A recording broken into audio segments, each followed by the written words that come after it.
So guys, what's going on? Welcome back to the channel and welcome back to a new video. So in this one today, it's going to be my reaction to Thursday night's game as Manchester United lost 2-0 to Arsenal at the Emirates. And also we are going to look forward to the weekend as Manchester United will take on Nottingham Forest. So before we get into it, please make sure to like the video. That would be greatly appreciated. Make sure you guys are letting me know in the comments your thoughts on the Arsenal game and also your thoughts and score predictions going into the Forest game. So comment that down below, and also make sure to share the video and also subscribe bottom right corner if you guys are enjoying the content. That would be greatly appreciated. But let's get straight into it, guys. So on Thursday night, Manchester United went to the Emirates and lost by 2-0 like we always do. I said we never travel well there. I said we were expected to lose. There was not much pressure on Manchester United. It was a free hit going into it. And at the end of the day, it could have been a lot worse. So I'll take it. I never really liked losing to Arsenal. I never wanted to happen. But that could have been 3 or 4.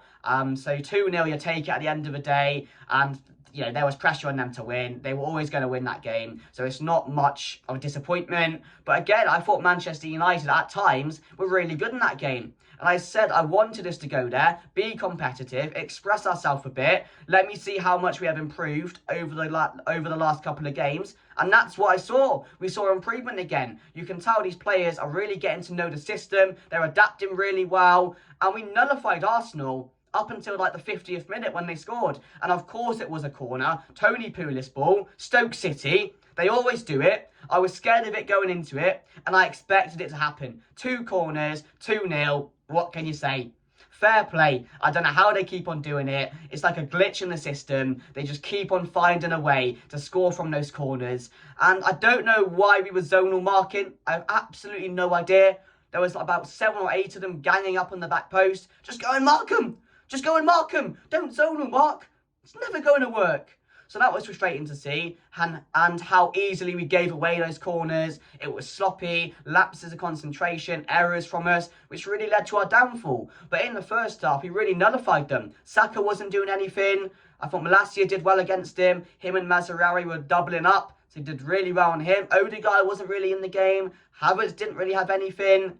They were, they were taking long shots. That's how bad the game was in the first half. And that was down to how Manchester United were really well set up in the game. So Amorim had his ideas there. He had his plans there. And they were working. We nullified them. But it was just lapses of concentration and what we already know on why our downfall happened in that game as well. So I'm not disappointed. There was improvement there. I'm seeing what Amorim is trying to do. And that's the most important thing. It's a work in progress. And again, going up against Arsenal, one of the giants in the Premier League, they're so far ahead of us. They're such a complete team. You could see that the difference. And of course, when they went 2-0 up, it could have been 3 or 4. That was expected to happen. Manchester United had to open up. We had to try and go for it. We had a few opportunities in the game. De Ligt had a header. I thought the team was a bit weird as well. That was a very strange selection, but you can see Amorim is still getting to know his players. He's rotating every game, trying to see what players fit best in his formation, what players are fitting best in the system,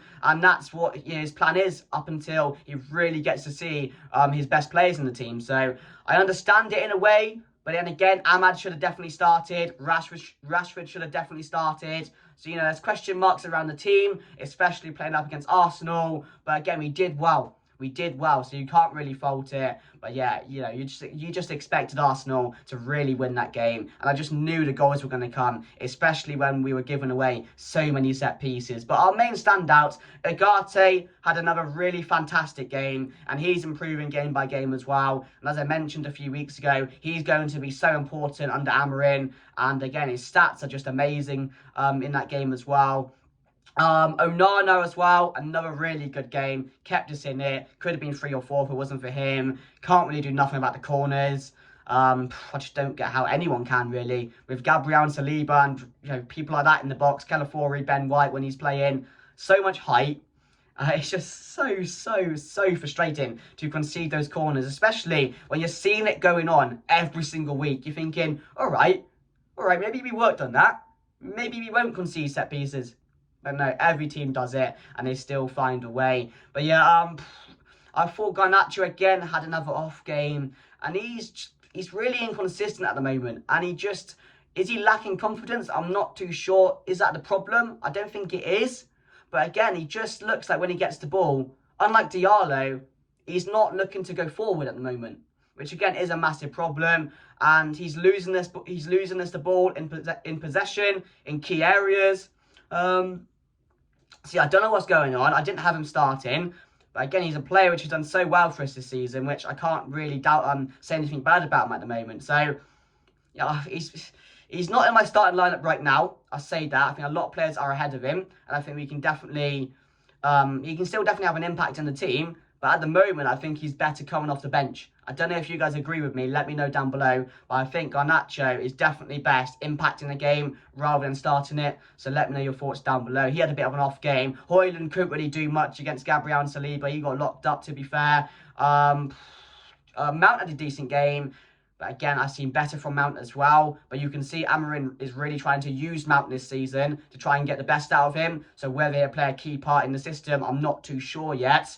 But yeah, he is starting him in these type of games. So that obviously does say a lot. Bruno played a bit deeper. Didn't have the best of games, but you could see the idea of why Amorim wanted him to play deeper. We definitely wanted to defend and just find that ball forward if we could, and with Bruno in the middle, you're definitely going to be able to do that. So, and they both run. So, I mean, I understood why he did that, because they are going to give Manchester United a bit of an outlook when we needed it, but that never really came in the game, did it? So that was frustrating. But Malacia played well. Mazraoui had a decent game. Maguire did all right, to be fair. De Ligt had another really good game, but overall there wasn't too many standout performances, only 2 or 3 on the night from our players. So yeah, it wasn't the best of games, of course, but it could have been a lot worse. But Manchester United did well. We nullified their main threats for a long period of the game, so I can't really say too much about how bad we were, because we weren't on the day. So I'm seeing improvements, and that's, at the end of the day, all that I want to see at the moment. So let me know your thoughts down below, guys. But looking forward to the weekend. Manchester United take on Nottingham Forest at home, back at Old Trafford. As I mentioned earlier, it's a game Manchester United should be expecting to win going there. Of course, we can make it back-to-back wins after beating Everton at Old Trafford as well. And I do think our home form, again, is going to be key this season, and is going to be something that keeps us around those top 6, top 4 areas if we do end up getting it this season, which, again, is a massive ask. It's a massive ask. Amorim is coming at a time where there's a lot of pressure on him, there's a lot of expectation on him, but he has said the storm will come. He's going to have to expect these results to happen, because at the moment we're still a work in progress. The players are still trying to adapt to this system, and it's not an easy thing to do, especially a 3 at the back system, which a lot of these players are in the unknown. They have absolutely no idea at the moment. But what you're seeing is improvement from that, and them starting to realise where they need to be at certain times of the game, where they need to be in this formation. So that's good, because, you know, 3 months down the line, it's going to look like perfection, and we're going to look a better team. We're going to look like we understand this style of play, and we're going to look like we've been playing in it for a very long period of time. So that's a good thing, that these players are starting to understand it a bit. But again, there's still a massive long way to go. But that's fine. I understand that, and people have to be patient. But yeah, we should be winning this game. Team news going into it, guys. I will put my team on the screen now. I'll go through it as well. It might not be there because my editor is away. So if it's there, it's there, guys. But I'll walk you through it anyway. He should be back very soon. So yeah, it might be there, it might not, guys. But I'll walk you guys through it. So I will go Onana in goal. The back 3, I will go Lenny Yoro to start this one. We saw Yoro against Arsenal. Came on for a little cameo. It was actually quite good, to be fair. And he looks like he's a bit of a Wan-Bissaka and Varane built into one, which, again, is amazing. And I think he has a massive future ahead of him. And if he can keep him fit, he's going to be a real key part of this team. He's very fast. He looks good on the ball. He looks calm and composed at the back. And he is going to be a leader, even at his age. So, yeah, I'm looking forward to seeing more of Lenny Yoro. So I think it will be him, De Ligt, and I will say, I'm going to go Maguire again. No, Martinez. Martinez will be back, won't he? So, yeah, Martinez for this one. That's my back 3 with Mazraoui right wing back. No, do you go Diallo right wing back? I would keep him there. So I would actually drop Mazraoui for this game and play Diallo right wing back. But what you could do is also play Mazraoui left wing back for Dallo, Again, that's an option which I could see happening. But as you can see, we might not be able to see actually. But yeah, I will go with... Oh, it's tricky, isn't it? I have gone with Diego Dallo, but Mazraoui I think is a big option which could happen. I don't think he deserves to be dropped. But then you could play Diego Amad Diallo more forward as well, in behind the striker, which again is an option as well. But I don't see it happening because Rashford was dropped, so he'll be starting the game. So yeah, we'll keep it like that, guys. I will keep it like that with Amad Diallo right wing back and Diego Dallo left wing back, and I would drop Mazraoui for this game and give him a rest.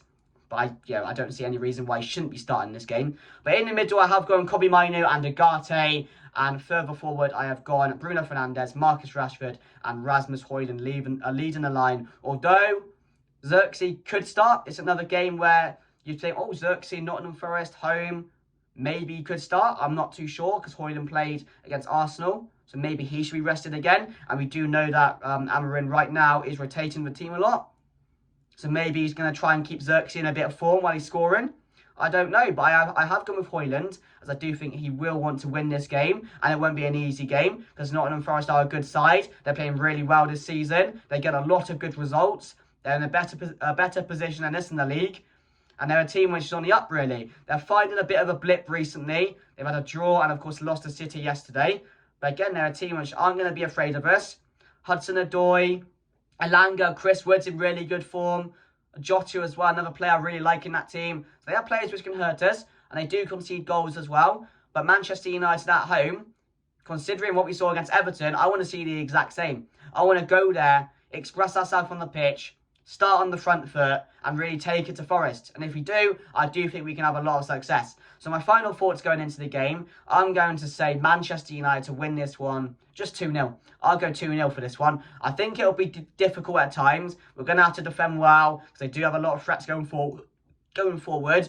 But Manchester United will want to bounce back. I do think we will. So I'm going to go 2-0. And as I mentioned, these home games are going to be so important for Manchester United. So we're going to have to try and find a run. We're going to have to try and be consistent. And I do think we can do that as well. But I also want to see us just keep on that trend of improving game by game and, getting better at learning the system and where players need to be, different attacking patterns as well, which Manchester United have not been learning recently. So, it's a lot to learn. It's a lot to take in.